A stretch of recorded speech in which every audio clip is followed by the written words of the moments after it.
बच्चे को आप लाड प्यार दादा दादी का भी लेने दीजिए, ताऊ ताई का भी लेने दीजिए, चाचा चाची का भी लेने दीजिए, और कभी कभार छुट्टियां होती है तो नाना नानी के पास में भी भेजिए। उसमें इमोशंस जिंदा रहने दीजिए। आप उसे एक मशीन नहीं बनाना है, उसे पैराशूटर नहीं बनाना है, हमें उसे ग्रास रूटर बनाना है। इस प्रतिस्पर्धा के दौर में रनवे से वही विमान ऊंचाइयों पे उड़ सकेगा जिस विमान के अगले पहिए को दोनों पीछे के पहियों से बराबर पावर मिलेगा। कि बेटा आपके मार्क्स 95 की जगह 90 आ जाएंगे, 90 की जगह 85 आ जाएंगे।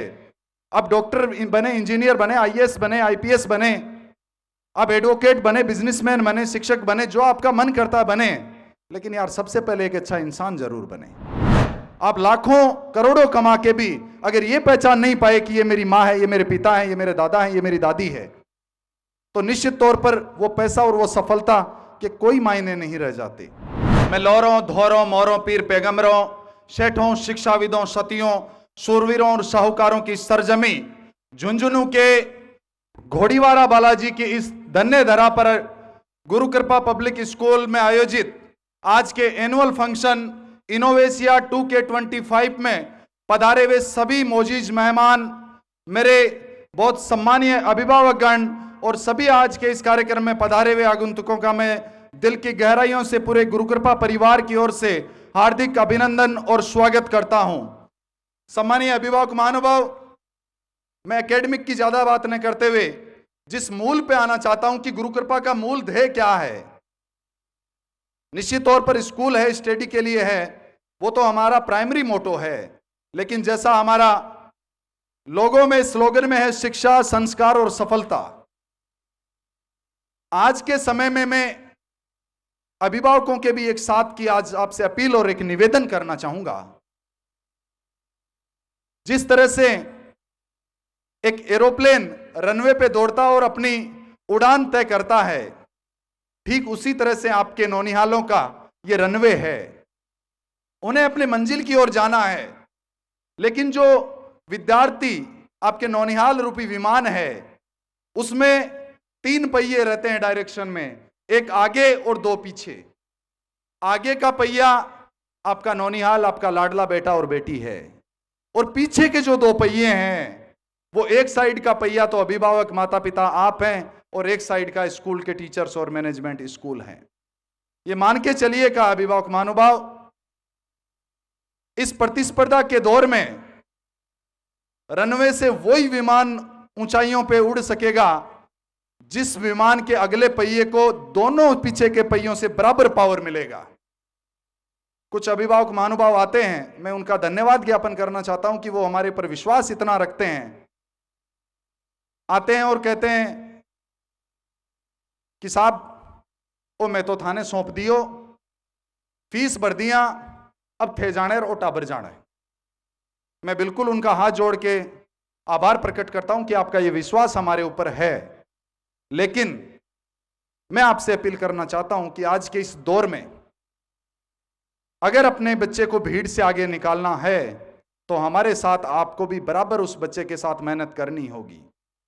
ये मैं इसलिए कह रहा हूं कि हमने देखे इस सोसाइटी में बड़े से बड़े मुकाम, बड़े से बड़े सक्सेस होने के बाद में भी, खूब पैसे होने के बाद में भी, खूब प्रतिष्ठित पद पे बैठे होने के बाद में भी, जब माता पिता को बुढ़ापे में इलाज की जरूरत पड़ती है तो वो बेटा बेटी जो लाखों करोड़ों कमा रहे हैं वो सेहत के हालचाल भी वीडियो कॉल पे पहुंचते हैं। कुछ केस तो ऐसे भी देखे हैं जो उन्हें मुखाग्नि तक भी वीडियो कॉल से देने लगे हैं। तब दिल में एक टीस सी पैदा होती है कि हम कौन सा समाज बना रहे हैं, कौन से मानव बना रहे हैं, कौन सी मशीन बना रहे हैं। मैं गार्जियन से अपील करना चाहूंगा, मैं मेरे हर मोटिवेशनल सेमिनार में बच्चों को कहता हूं कि बेटा आपके मार्क्स 95 की जगह 90 आ जाएंगे, 90 की जगह 85 आ जाएंगे।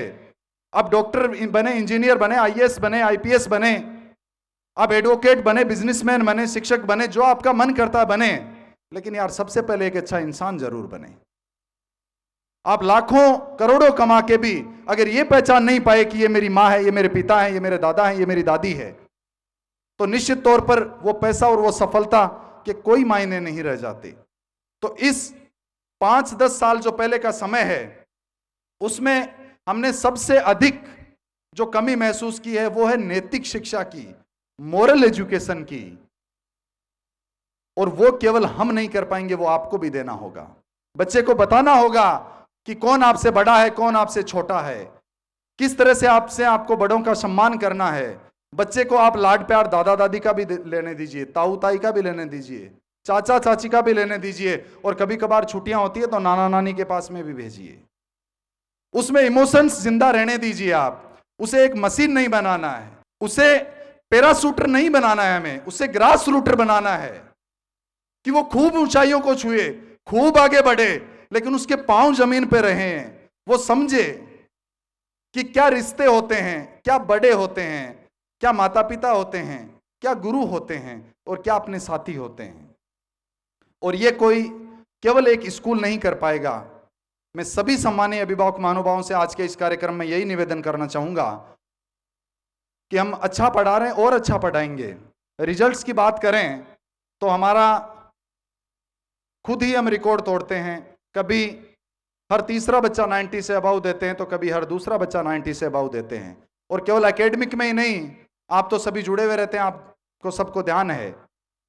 मैं बड़े गर्व और गौरव से ये कह सकता हूं आप सबके विश्वास से कि आप जिस प्रांगण में, और आपकी अपनी गुरु कृपा पब्लिक स्कूल झुंझुनू जिले की एकमात्र ऐसी स्कूल है जिसमें अगर अनुपातिक रूप में देखें रिजल्ट, चाहे वो 10th का हो चाहे 12th का हो, तो सबसे ज्यादा 90+ देने वाले स्टूडेंट्स यहां से निकले हैं। अगर मैं स्पोर्ट्स की बात करूं तो झुंझुनू ही नहीं, अनुपातिक रूप से मैं ये कह सकता हूं बड़े दावे के साथ में कि जितने प्रतिभागी खेलते हैं उनमें पूरे राजस्थान में सबसे ज्यादा नेशनल और स्टेट लेवल के बच्चे इस कैंपस ने दिए हैं। आपके इस कैंपस के बच्चों ने राजस्थान का प्रतिनिधित्व किया है, झुंझुनू जिले का प्रतिनिधित्व किया है। जब बात इंस्पायर अवार्ड की आती है तो करोड़ों की स्कॉलरशिप आपके बच्चे लेके निकलते हैं। तो निश्चित तौर पर यह कार्यक्रम आपका है, आपके बच्चों का है। आपका साथ विश्वास की अपेक्षा करते हुए मैं आपसे इतना ही कहना चाहूंगा आज इस मंच के माध्यम से, और मैं पूरी मेरी टीम के बिहाफ पे, कि आपने जो विश्वास गुरु कृपा पब्लिक स्कूल के ऊपर किया है, हमें आपके सपनों की, आपके आकांक्षाओं की हर हाल में परवाह है। निश्चित तौर पर हम 100% खरा उतरने के प्रयास करते हैं और काफी हद तक उनमें सफल भी होते हैं। मैं आगे भी आप सभी को विश्वास दिलाना चाहता हूं कि आपका साथ, विश्वास और स्नेह इसी तरह बना रहे, और निश्चित तौर पर आपके नौनिहाल, हमारे नौनिहाल और जीपीएस के नौनिहाल एक दिन इस दुनिया की भीड़ से आगे निकलेंगे और एक मानव जो एक समाज बनाता है कि यहाँ का बच्चा शिक्षा, संस्कार और सफलता की, शिक्षा की जो शुरुआत है वो सफलता तक जाए, लेकिन संस्कार और अनुशासन की सीढ़ी होते हुए जाए। इस तरह की मैं कामना करता हूं। एक बार पुनः मैं सभी का दिल की गहराइयों से धन्यवाद ज्ञापित करना चाहता हूं। एक बार पुनः मैं चाहता हूं कि आपके बच्चों के लिए, अगर आपको सच में लगता है कि आपके बच्चों की शानदार प्रस्तुति रही है, तो जोरदार तालियों से स्वागत और अभिनंदन दोनों हाथ ऊपर उठाकर इन बच्चों का करें। जय हिंद, जय भारत।